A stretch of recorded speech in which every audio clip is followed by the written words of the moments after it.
For today's video, I wanted to talk about and kind of open a discussion on why Disney pins are so expensive.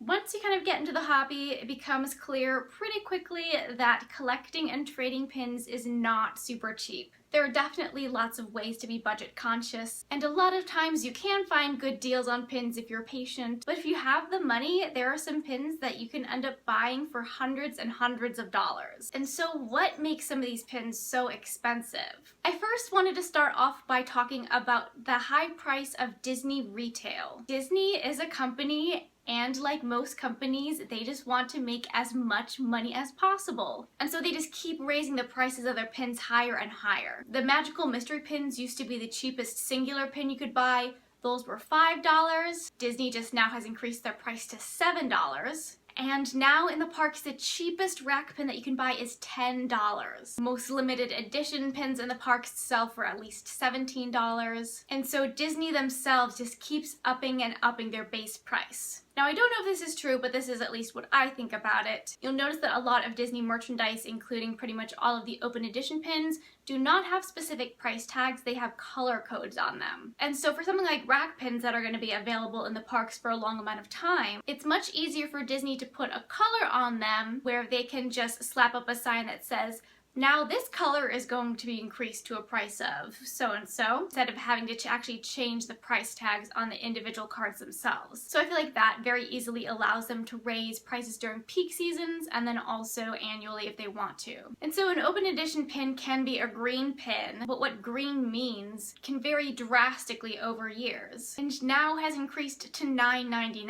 However, this increase in retail prices has been matched by a lowering and worsening in Disney's quality of their pins. You'll probably find that a lot of pins that come directly from the Disney parks often have a lot of scrapper-like flaws. There may be dips in the enamel, super scratchy enamel, small minor errors, just bad finishing flaws. And so Disney's regular price increases and high retail of their pins might not feel so bad if it also had a nice quality to match. But really now, it feels like you're paying more and getting a lot less. So I'd be curious to know, how much do you think a standard open edition pin that Disney sells should cost? And base that on what the current state of Disney quality is. How much is too much for a pin retail in the parks? Once you start getting up to the jumbo and super jumbo pins that Disney sells, you can be looking at paying retail between $55 to $100. Some people find it worth it to pay that kind of retail, but for many that amount just isn't possible. So even if you yourself are just buying pins directly from the parks, you're going to be paying pretty high prices because Disney is a greedy company. However, the original retail value of a pin, or whatever Disney sells it for, doesn't too often play a very strong role in what a pin's actual value is. Two primary things that factor into a pin's value and why pins can get so expensive are, one, how rare the pin is, and two, how many people want that pin. So keep in mind, both of these things can actually change with time. So for pins that are like open editions that you find in the parks year after year after year, they really won't have any much value beyond their retail value since they're so common and easy to find. However, much older open edition pins that have been retired for years and years can often have values and can be treated like limited edition pins because you don't really find them that often. So even though there's not a specific edition size on their existence, there's so much fewer of them that are actually floating around in circulation that they become more rare. Then of course have your actual limited edition pins, and as a broad general qualifier, the lower the edition size of the pin and the rarer it is, oftentimes the more expensive it will be. Also with these limited edition pins, you oftentimes see the number of them in circulation decrease with time as more enter people's collections, and so they can become more limited and rare with time. You then have the second component of how many people want that pin. Oftentimes when a pin is just first released, you have a huge mad rush of people who they have to have this pin. And so it's this gotta have nature that can drive up the price of a pin. But there can be low limited edition sized pins that nobody wants, and because nobody wants them, they don't really hold much of a value. But now when I talk about value, what exactly does that mean and how is that determined? In the pin trading community, everybody typically defines a pin's value is the average of its sold listings on eBay. The active listings for a pin don't mean anything because anybody can ask whatever amount they want, but the sold listings show that's how much a person is willing to pay for it. Sometimes auctions can be a better gauge than just buy it now of the real amount that people are willing to pay, but for a pin auction to really be a good gauge, it has to be a pin that multiple people are going to be searching for over about the course of a week. And some pins might be rarer and older and you don't see them coming up so often, so you might not have a bidding frenzy with them. But generally, eBay sold listings is how valuable a pin is. And a pin's value can change wildly over time. So I wanted to start with an example of a pin that I actually did a pin spotlight on earlier this year. This was for the Mickey's Donut Shop, which was the first pin of a brand new monthly limited edition pin series at both Walt Disney World and Disneyland. I got this pin as an at-cost park pickup. All of them were selling on eBay for just about at cost, and so the pin didn't really have much value beyond what it sold for.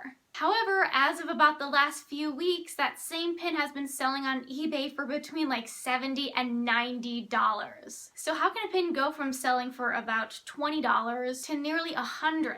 So what this often seems to be is that it's the first pin in a series. And initially there might not have been too many people that were collecting the series. They didn't know if they were interested or just didn't know about it.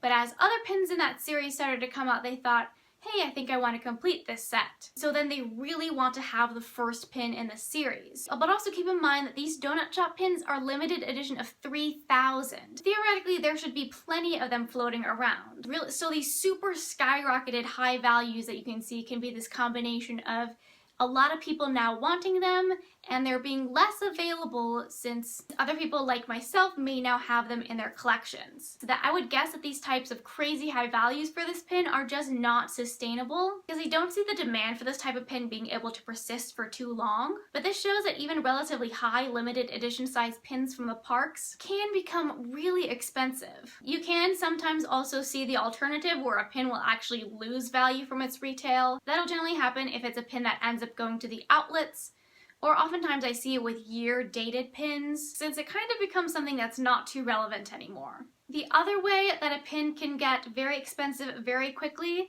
is by the sharks. So sharks or sharking is the term kind of used in the pin trading community to describe people who are trying to make as much profit as possible and resell them for high amounts. So I think a perfect example of this is the Windows of Evil limited edition pin series releasing at Disneyland. So this is a pin series, it's a limited edition of 2000 and it features villains, which are pretty popular characters. The series started releasing in January. The first window out was Maleficent, who is a very popular and very expensive character. That's another thing. The more popular the character is, generally the more expensive their pins are going to be. So that pin was typically selling for around retail value. Then after it had sold out in the parks, value on eBay started to rise quite a bit. So the next window came out and people saw, I think this is going to be a pretty popular series. And then the third pin, Hades, came out and the sharks started to smell some blood in the water. I think that Hades pin sold out resort-wide in under 2 hours. And so that does not mean that 2,000 people had decided that they wanted to purchase that pin right when the park opened. That was people buying 10 to 30 of these pins specifically to resell them. Now at Disney stores, you can only buy 2 limited edition pins per person, but you can buy 2 pins from the store in downtown Disney, and then 2 more in Frontierland, 2 more in Tomorrowland, 2 more in DCA. And so all these resellers super quickly scooped up all their pins, sold out,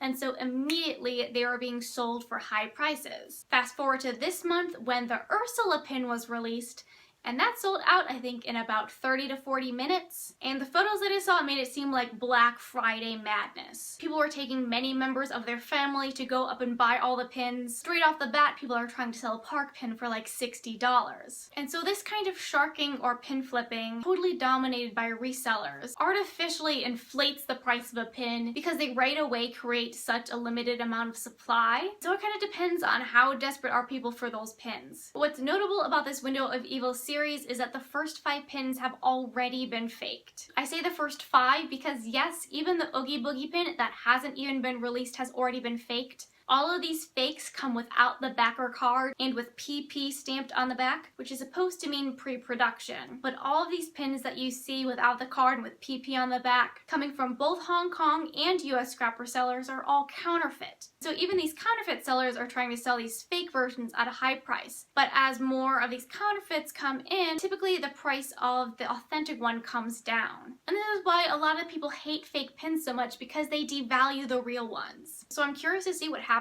with the rest of this series. But so far, with some of the examples that I've talked about, those have been pins from the Disney parks. And so I wanted to segue onto some of the very consistently expensive types of Disney pins. And so I next wanted to talk about why pins from the Disney Studio Store Hollywood are so expensive. So the Studio Store, or DSSH, does actually carry a small supply of rack or open edition pins, and those you can generally find for about their retail price. But the pins that everybody wants and talks about are their very low limited edition pins. So a lot of new people will ask, is anybody doing at-cost pickups for these limited edition pins coming out? And the answer is no, not really. Because these types of pins and releases are a whole nother level of crazy than what you see in the parks. The reason why you see people offering at-cost pickups for park pins is because just about all those people are annual pass holders, so they already get a 20% discount and will make a little bit of profit. And also it's pretty easy and accessible to go to the parks. Those who do pickups are generally there quite often. The same cannot be said for Disney Studio Store Hollywood pins and their releases. DSSH does limited edition pin releases about twice a month in person, and they are done on a lottery system, so there is no guarantee that you will even get the pin. Releases will typically start around 6 a.m., which means that you have to be in line by 5 a.m. You're then given a wristband, which will count the number of people that are in line, and then everybody draws a number out, and then that number is your place in line to be able to purchase pins. So these pins that are released are pretty much always limited edition 300 or 400. So say 700 people show up for a release, which for a good release can be relatively common. Only the people with numbers 300 and under are guaranteed to be able to buy all the pins that they want. So these are difficult pins to get. You have to be there crazy early in the morning. It's going to take a whole bunch of time, and there's no guarantee that you'll even be able to get the pins. So based on that fact, people just really can't offer at-cost pickups. I knew of somebody who once did that, and she had to stop after a while because she just kept getting hounded by people asking for pin favors and pickups. And for a number of people that she did those at-cost pickups for, those people would then just turn around and sell that pin for 3 times what they paid. DSSH pins are expensive not only because they're a limited edition size, but also because there's a lot that goes into getting them. In general, I find the prices for Studio Store pins are highest right on the release day, and you'll generally find them trail off a little bit over time, because immediately people are factoring a lot more of their time into the cost of that pin, and over time it's kind of more of the pin value itself. Same goes for the Pin Trader Delights. Right when they're released, everybody kind of gets into a hype and frenzy about getting them and all the craziness and the lines. I've seen PTDs that were selling for $100 on their release day, about 2-3 weeks later consistently sell for $50. Now of course it can also be the other way around. Sometimes right when a pin is released is the cheapest that you can get it. For that, I think a good example is the Nick Wilde Pin Trader Delight. I remember the day that it was released, it was a super crazy sequence of flips, and it was not the most popular or expensive pin. Still was pricey. I remember it being maybe around the $60-ish, $70 range. Then and now is just way too expensive for me to be able to buy. But if I'd only known, I probably would have gotten it at those prices. It was maybe just a couple months later on eBay, a person listed the pin for $100, listed for $150, that's sold. Listed for $200, it's sold. Listed for $250, it's sold. And so now you pretty much never see the pin sold for under $200. And now it's like one of those pins where it feels like, well, I missed my chance on that one. No way I'm going to be able to own a pin that's selling for over $200. And so speaking of pins that can be very, very expensive in the hundreds of dollars, I next wanted to talk about Walt Disney Imagineering or WDI pins. These pins, pretty much every time there's a new release from WDI, there are so many posts from newer people complaining about why are these pins so expensive. As a brief primer, WDI pins are sold at the Mickey's of Glendale store in Glendale, California. They're also available on the hub to cast members after the release. So these are cast member exclusive pins. You have to be a cast member to buy them. And so this is a degree of exclusivity that's even beyond the studio store pins, because anybody who happens to be out in Hollywood can go and attend a release, but you have to be a Disney cast member to purchase WDI pins. The other thing is cast members are not supposed to sell and profit from company merchandise. Cast members who resell these pins really are risking their jobs. The average edition size of a WDI pin is only 250, so that's really the most exclusive and limited size of any type of pin currently being released. And WDI pins are also the nicest, prettiest, best quality Disney pins that are currently being produced. So it especially seems to be the case with WDI pins that a lot of people get a bit of case of the green-eyed monster and they see these really beautiful, nice pins and they say, hey, why can't I have that? I want that. Why is that so expensive? I should be able to get it without paying so much. But the thing is, I'd say WDI pins are currently the most hyped pins. And so they have the most extreme level of so many people wanting it, and also such low edition sizes, so difficult to get. So I wanted to talk about the WDI profile series and also the heroine profiles. Way back a long time ago on this channel, I did a video of 2 of the WDI villain profile pins that I had gotten in Yzma and Madame Medusa. I purchased them right when they were released, and each one I paid between $30 and $35 for. That amount is still a pretty considerable pin purchase for me, and they were also still pretty good deals at the time. However, now those same pins are selling for $150 each on eBay, and that's actually at the lower end of these profile type pins. So WDI is currently in the midst of releasing their heroine profile series, which is a follow-up to the villain profile series. And I'd say the only thing that's more popular than villains is the top tier princesses. So whenever these pins are released, people go absolutely nuts. There are like millions of posts in all of the Facebook groups about people wanting these pins. And so with each subsequent release, and so straight off the gate, each pin series has a higher resale price. While it took a lot of the villains quite a lot of time to accumulate those values, that hype had already been brewing for all these pins. And truly everybody wants them. A pin's value really is only how much people are willing to pay for it. And there's so much hype for these series that a lot of people really are willing to pay these high amounts. If with time more people just aren't willing to pay those values, then likely the resale prices will go down. But while these pins are nice, they're not the end all be all. I remember seeing a post in one of the Facebook groups where somebody was asking for the Vanellope heroine profile pin for a cheap price, saying that their daughter was having a birthday party and she really loved Vanellope and that would be perfect for the party. You know, and then a number of people commenting, well, there's tons of other great Vanellope pins out there that aren't worth like $300. A lot of the pins in my collection that I really love are open edition pins. Easy to get sucked into the need to have this hype of very expensive high-end pins. But I feel like that level can sometimes lose the fun and joy of pin trading and collecting. There is also the fact that pins are just pieces of metal, which people oftentimes bring up. But these little pieces of metal are collectible items. So a pin's value can also be how much it means to you. I think the final point that I'll talk about and end with is the expensiveness of pin trading. So I really am much more of a pin collector than a pin trader. I've been collecting Disney pins since 2003, but it really wasn't until 2016 that I learned about the whole Disney pin trading world.